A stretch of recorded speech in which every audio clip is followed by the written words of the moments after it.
Hey everybody, Dr. Dan here, and today we're going to talk about Chapter 15, and just setting you up. Last week obviously was 14, and what was happening in Chapter 14 is that we were in Western Europe, and there was new trade routes being established, and basically guys were getting around, for lack of a better term. So we talked about sort of improvements in navigation, both in navigation of routes, but also in the ability to sail with the invention of the caravel. And we talked about the Portuguese going around southern Africa into the Indian Ocean and the Muslim trade routes. And then we also talked about Columbus and Magellan and all of those guys. So a lot of that focused on movement and sort of old worlds coming together to form new communities or new worlds. Not all of them good for everybody, but a lot of it based on wealth and political motivations. So this week we're going to change a little bit, and we're going to talk about Chapter 15. And what I want to try to get across to you guys, the way I interpret this, is that society, all societies, in a way, move towards liberalism. And by that I don't mean liberal like, liberals politically, but I mean societies tend to move towards more democratic, free thought.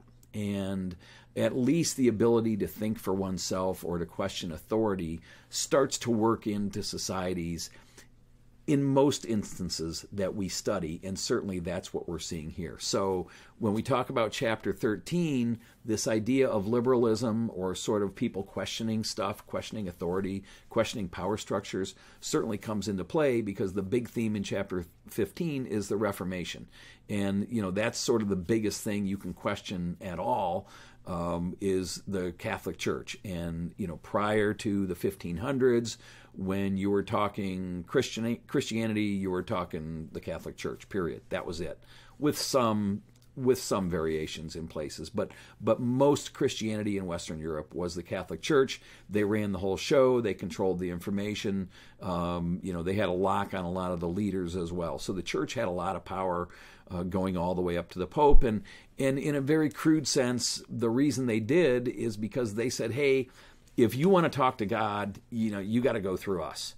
Or if you've done a really bad thing, like you've sinned and you want to be forgiven or absolved of that so you don't go to hell, come and pay us an indulgent, and we'll take care of you. So this idea of selling of indulgences in the church is sort of a big thing, and it starts to seem corrupt to a lot of people.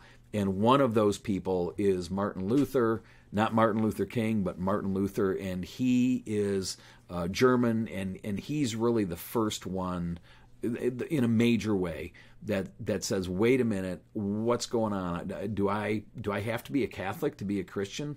And there's the beginning of this split in the church between the Protestants and the Catholics. So that's kind of how that starts. If there's any religious scholars out there watching this, you're probably cringing, but I'm just trying to get through the big movements of world history in this period, and the Reformation is certainly one of them. But at the same time, I think that in my limited knowledge of religious history, I think that we're definitely starting to see liberalism in Christianity happening, because the absolute authority of the church is being questioned, or of the Catholic Church is being questioned, and we see this split. So I think we can trace this idea of free thought, liberalism, questioning of power structures, certainly to this time in Europe. So it's important for that reason, because you're starting to see that kind of liberal change. And the book does a great job here, because some of this stuff is tough to get through, but there's a really good Lutheran exhibit on MindTap through Cengage. I think they did a really good job with it. And there's it talks about the Calvinist in Geneva, no drinking, no dancing, no playing cards, that sort of thing. Check all that out. It's pretty strict stuff compared to us today, but it's important to know about. So there's that. The other part of the chapter talks about Europe in crisis, and that's 1560, 1600, somewhere in there.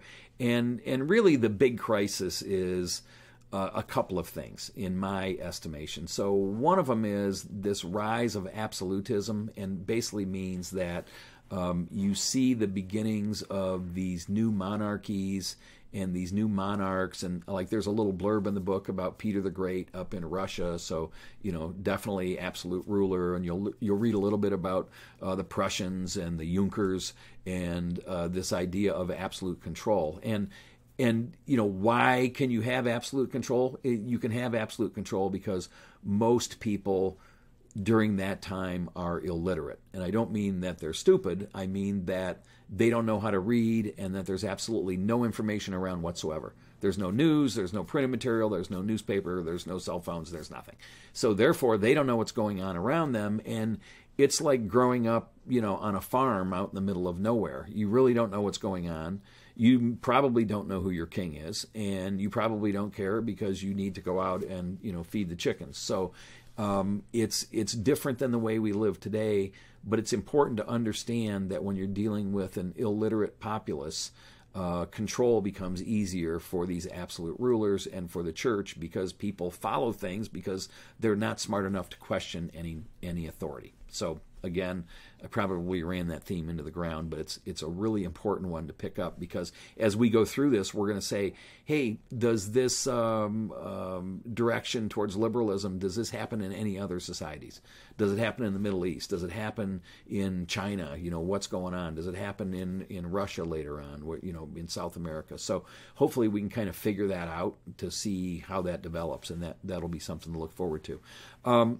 So again, illiterate population, absolute rulers like kings, and the rise of kings. But the cool thing is that as you go through this, you're going to read about England and this notion of a monarchy that has its limits. And so in England's case, the way things happened were different.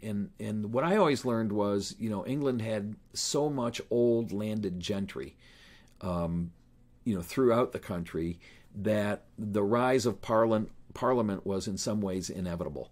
And again, that's a loose interpretation, but the point is that in England, there's Parliament and there's the king, and even though the king had absolute authority in England, kind of, not really, because 1215 is the Magna Carta, and all of a sudden the limits of authority are questioned.